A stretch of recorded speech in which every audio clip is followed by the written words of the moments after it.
தமிழ்நாட்டின் வளர்ச்சி பயணத்தில் ஒருவரையும் பின்தங்க விட மாட்டோம். வெல்வோம் ஒன்றாக.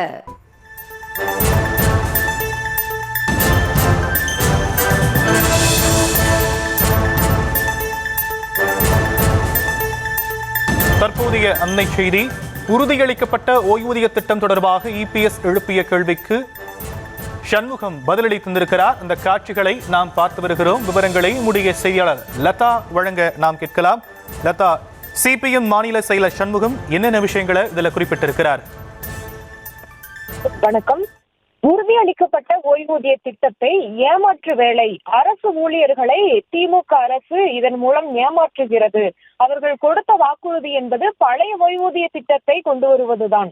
ஆனால் புதிதாக உறுதியளிக்கப்பட்ட ஓய்வூதிய திட்டம் என்ற ஒரு ஏமாற்று வேலையை திமுக அரசு செய்ததாக அதிமுக பொதுச் செயலாளர் எடப்பாடி பழனிசாமி பல்வேறு விமர்சனங்களை எல்லாம் முன்வைத்திருந்தார்.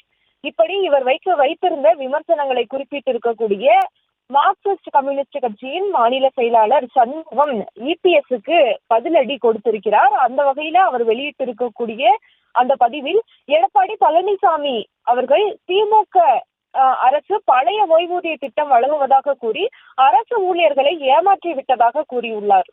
பழைய ஓய்வூதிய திட்டத்தை முதலில் ஒழித்து கட்டியது யார்? உங்கள் அம்மா ஜெயலலிதா.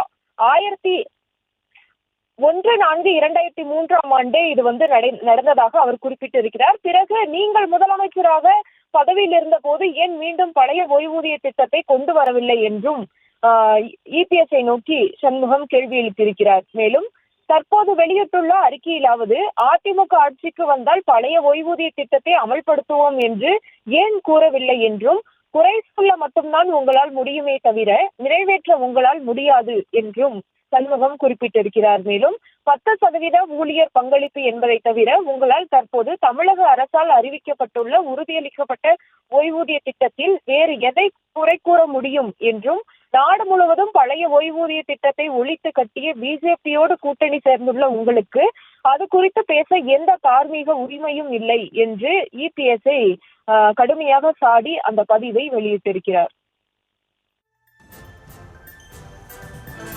தற்போதைய விவரங்களுக்கு நன்றி லதா. தமிழ்நாட்டின் வளர்ச்சி பயணத்தில் ஒருவரையும் பின்தங்க விட மாட்டோம். வெல்வோம் ஒன்றாக.